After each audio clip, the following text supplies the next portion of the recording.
Welcome everyone to the campus of Martinsville High School, the RTV studios here for another edition of Inside Martinsville Football. I'm your host Eric Meyer, joined as always by Artesian head coach Brian Duggar, a very happy Artesian head coach Brian Duggar. You start off the season the way you want to start off the season with a big win over Bedford North Lawrence. Yeah, anytime you start 1-0, and that was our goal all week, was to start 1-0, I mean, you're happy. So we didn't play our best. We left some points out there, I felt like, offensively. I felt like we could have played a little bit better here and there, but overall, anytime you get a win, you take it, and you're not going to give it back. You travel down the road to Bedford, 28-14, the win. The Stars a couple of touchdowns late, had the ball on an onside kick recovery questionable as well. Onside kick recovery. A questionable onside kick recovery, but your defense steps up. Your defense the entire game. Offense 28-0. You get out in front, but your defense tremendous here really throughout the entire contest. Yeah, which is, we were kind of going into the game talking last week that we weren't really sure how our defense was going to respond as young as they were. And they played great. They kind of, didn't finish the final 5 minutes, kind of some, coverage laps and kind of tired out a little bit up front. But other than that, they were great. I thought we did a phenomenal job in coverage. And I thought our front three, specifically Nick Crone, made it an unbelievably hard night all night for their quarterback. He never got to have a clean pocket. He was always on the run. They ended up with, I think, 100 yards rushing, but I think 60 of those were him just having to scramble for his life. And that's a good quarterback who's going to do some good things for Bedford down there as well, and your defense kept him in check. Offensively, we talked about it. You put 28 points on the board. A lot of coaches aren't going to necessarily complain about 28 points. We're not saying you're complaining about it, but you felt you left some points out there too. Yeah, especially the first few drives. We saw some things we really liked. When we came to the sideline, got on TV and saw, and we really liked the looks we were getting. It just we weren't executing it to the best of our abilities. And communication errors up front, but we kind of got those fixed. And you kind of started seeing that with, I think Shrake finished with almost 80 yards in the second half. So kind of a big change from the first half to the second half, and just kind of knowing our assignments and executing. Being able to know those assignments, executing is what you did. Let's take a look at some of the highlights from the win over Bedford North Lawrence. Those highlights courtesy of Carl Van Devener. Go ahead and roll those there, Luke. Coach Carl doing a great job. Former student on the sideline as well. His son Hayden part of the program, but he's done a nice job documenting your guys' games over the past several years. Everything he puts on YouTube, all that stuff's great. Here's a great example. That quarterback has to step up. He gains 4 or 5 yards there, but that's because, Nick Crone's forcing him up. He's got to find a running lane. Kind of really just threw their passing game for a wrench all night long. Again, getting off of he's going to have to make a decision.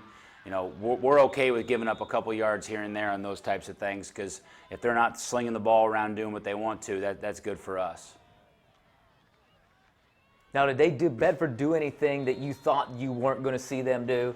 No, we expected them to kind of play the way they did the air raid. We knew that their coaching staff had put time in and kind of went and did that, and we knew they were going to that. So it was what we were prepared for. And like I said, we thought they would struggle to block us up front, specifically with Nick. Nice shot there by Tyler to Luke. Ironically, the two people in the booth right now, but Luke took a little shot there too. I mean, getting up. Felt really good there, and then all of a sudden it kind of hurt. But we thought we could attack him out wide too, throwing the ball. We kind of got some looks towards the sideline. Great catch there by Garrett, kind of playing through the play. Tyler had to buy a little extra time. Here's a little corner route we thought would cause him troubles. A lot of things we were doing this week revolved around corners, and we thought we could cause some issues in their coverage. And first touchdown there is a great throw and great catch by Trevor, who gets knocked down in the celebration. Quarterback getting feisty.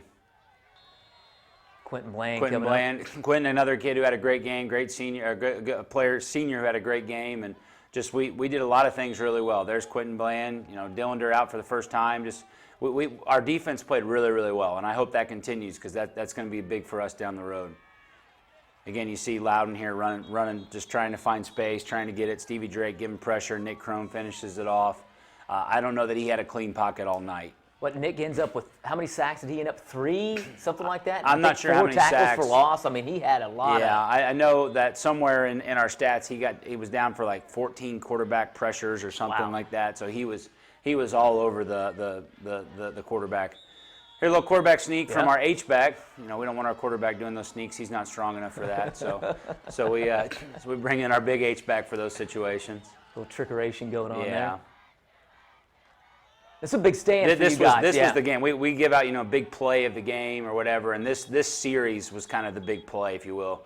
It's 14-0 at this point in time, and they kind of had a big play, just threw a fade up and got down here to the 3-yard line right before half. And for us to make the plays we did and just executing things we've been coached and doing our job, you don't see anything special there. You see everybody doing their job, and we stuff them, and they bring a field goal out and they miss it.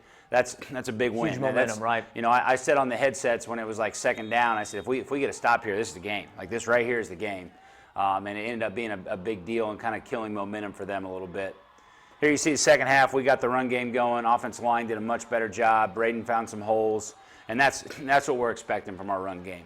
We know teams are going to be worried about our passing game, and we expect Braden to be able to find some holes here and there to kind of cause some big plays. So when they talk about it again, you see Nick Crone there. People talk about those halftime adjustments. Yeah. Is it just simple as fact, hey, this is your assignment, make sure you're doing your assignment kind of thing when you guys went in? Yeah, I mean, it really was up front, just communicating. They gave us a look that we had kind of anticipated, but not to the extent that they were going to do it.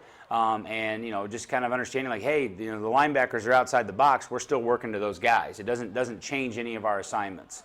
So once they kind of got dialed in and kind of focused and started communicating a little bit up front, it made a huge difference for us. A little bit you can see Tyler's got the ability to do that, tuck it under and run, and he does it that time. Yep. Big pickup. He's just got enough little wiggle to him. Here's that screen play. It's always been good to us, little throwback screen. We do enough sprint outs, kind of causes some problems for defenses. And again, here's a nice pitch and catch to Hunter Stroud, the goal line. Using the front pylon there. Defense is a little high, so he does a good job of doing that. That may have been coached a few times. Sounds like it. But Hunter Stroud with a big catch there. He had a good game for a sophomore. Came in, ran the ball hard, caught some big passes. I think our defense, second half late, they were still playing well, but just late they kind of broke a little bit on a couple coverages here and there, but they, still doing their job. And like I said, Nick Crone, Devin Brenner, just big games from seniors, really stepping up. And those guys, you can see Nick's just exhausted there. I think that was part of the problem late. I think we were pretty tired. Right. A big catch there by Luke. A little receiver screen there for Luke. Does a good job getting north and south. And like I said, we really liked where we were at in the second half running the ball. Braden didn't punch one in the second half, but I felt like we got down on the goal line. We did a good job with what we need to execute. Here we go again. Is that a little RPO call right there? A little bit. Yeah, a little backdoor RPO stuff there, and Tyler does a good job. Probably should have threw the ball so he didn't have to take a hit. Coming from me, that's what I want him to do, but he got in the end zone, so that's all that matters. And defense coming up here, getting some stops. Stevie Drake again, big play. Stevie had a great game, another senior. We've got enough seniors on our defense where we can still be successful and do the things we want to do, but we really like it's Nick right there again, just huge play. Quentin Bland, another senior, just big play out. Those guys stepped up and they kind of led some of those younger guys into kind of making plays for us. That's a big play, really, that ends it there to seal the deal. See Coach Weber there happy. Obviously he was a big game for him, and he's out there, the numbers, celebrating with the kids. So. And Coach Geltz tackles him, so what are you going to do? A little excitement there. Yeah, that's all right. One of your linebackers gets to pick to win the game. You're a little excited, I guess. You get excited, and then your defensive coordinator, one of your defensive coaches, knocks you down. But, yeah, like you said, Coach Weber, to go back to Bedford down there and get that win, I'm sure he was chomping at the bit to get down there and get that I'm sure he was a little nervous, emotions going on. He was there for 10 years, so probably, first time he's been back on the campus and things like that. So to get a win, I know he was a little fired up afterwards, and bus ride home was pretty sweet for him. When you guys come back and look at the game field, we talked a little bit about guys that you thought played well. Who are some of the people that maybe pop off on the film for you guys that did well? You can't start without talking about Nick Crone. He can be kind of a pain in the butt sometimes with us, just because he's his own personality. But truth be told, he had one of the best performances I've seen a defensive lineman have in a game. He fully controlled it, never let that kid get comfortable, and that was a big part of their game plan, was him trying to throw it around. So Nick Crone was unbelievable. I thought Devin Brenner had a great game. I think he finished with 12 tackles. Just a great night again. Offensively, we didn't have the big numbers that we'd like to have, but Tyler had a solid game. Finished almost 200 yards passing. Good good number. I think he was around 60-some%, 65% completion rate. We'll take that. That's a good night. Rushing wise, I thought Braden Shrake was good, over 100 yards. We had a good night. You know, receiving, I thought all of our receivers were great. They did a good job. You know, we didn't have a guy who was, you know, huge numbers or anything, but everybody kind of contributed to doing their job.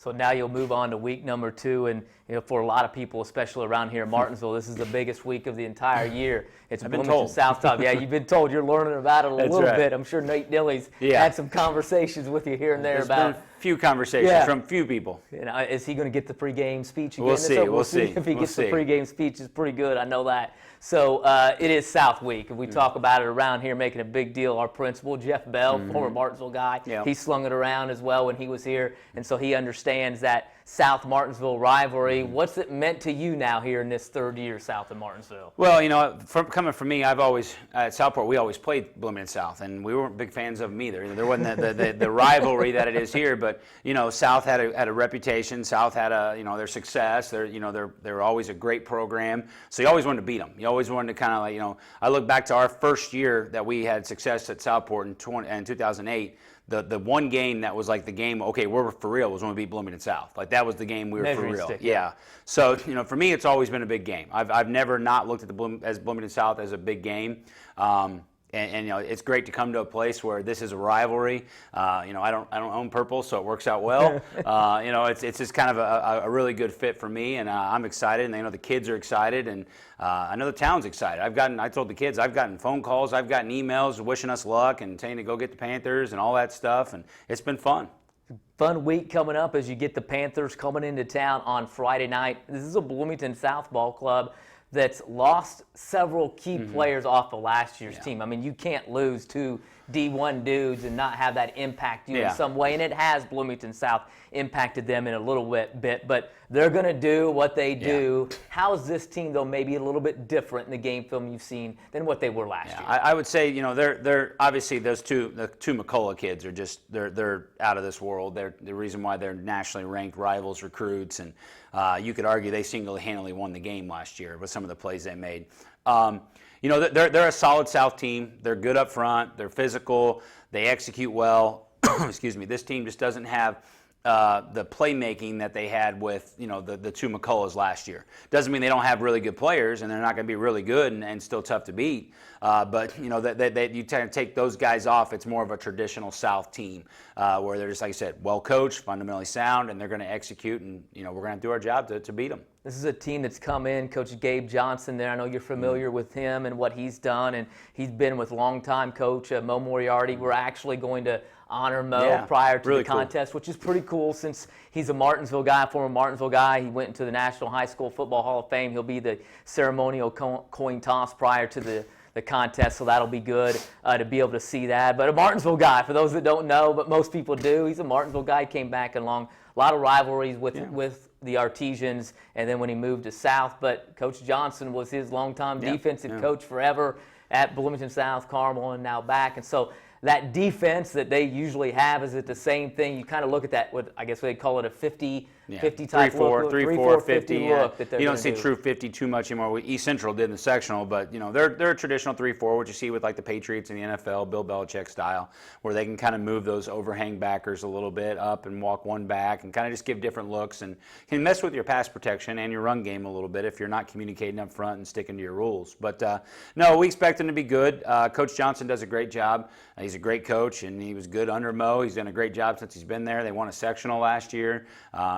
They're top 10 ranked this year, so, you know, I mean, it's going to be tough to beat them. Like you said, the defense, though, without the McCullough kids that were there last year as well coming back, so, you know, maybe a little bit of different, not as many big-time difference makers as what they had last season. Let's flip over to the offensive side of the ball for them, though. In that first game against New Albany, a pretty nice contest. Their quarterback goes for about 120 through the air, but it's the ground game that really got it going for them when they got nearly 300 yards. Yeah, and that's Bloomington South. That inside zone stuff that they've run all the way back when Mo was doing it, and they've just kind of kept doing it and doing it. It's their zone run scheme is really good. They coach it well. They're sound, and they got big guys up front. You got to do your job. You got to play assignment football, be gap sound. You got to do your job specifically every play. You can't go hunting for the ball. Otherwise, they'll gouge you. So those are things, obviously, that you guys are really focusing on that week is do your job, especially on the defensive end. You know, part of our problem, we look at our game last year defensively, it was a lot of alignment issues. You know, if we line up right and we get in the right spots, we feel pretty good. We played pretty well against them last year. We just had a guy line up in the wrong gap or an overhang who was too far or too tight and just created seams and gaps that aren't sound. So they obviously 1-0 coming in. You guys 1-0 coming into the night on Friday. We talked about a little bit what they're going to do offensively, what are they going to do defensively as well. Let's talk about some of the keys to the game here coming up. What are you guys going to have to do to come out with a win over Saturday? Offensively, it's pretty much the same as always. Take care of the football and take what they give us. I mean, I know it gets boring and almost sounds Bill Belichick-ish here a little bit, right? We're on to You're South. on Right? Bill Belichick week this week, right? Yeah, we're on to South. Yeah, that's right. But you know, it is that's what we got to do. If we take care of the football, you look at our games last year. When we didn't turn it over, we won. When we turned it over, we lost. It was that simple. We're tough to stop on offense, I think, and if we take care of the ball and take what's given to us, we're really good. I don't think we have to do anything special. We just got to do what we got to do on offense, and I think we'll be fine. Defensively, the key is going to be lining up right and being gap sound every play. If we do those things and we finish tackles, again, I like our chances. All right, Coach, it's a huge week. Bloomington South coming to town. Best of luck on Friday night. Appreciate it. We're excited. Hope we have a great crowd. I know Coach Bell's working huge to get that crowd for us and getting the bell out and all that stuff. Really trying to pump it up, get the crowd, the city, the community, along with the school as well, out there on Friday night at Siderewicz Field. Kickoff set for 7 o'clock. If you can't make it or you got relatives that aren't here, we'll have the live stream for you on the MHS Rewind YouTube channel. About 6:50, we will go on air. Jack Reeves on the call, student here in the RTV program. As always, I'd like to thank the head coach, though, for coming in for the head coach, Brian Duggar, along with Luke Cheatham and Tyler Atkins, who helped produce it here this evening. I'm Eric Meyer. We'll see you again next time inside Martinsville Football.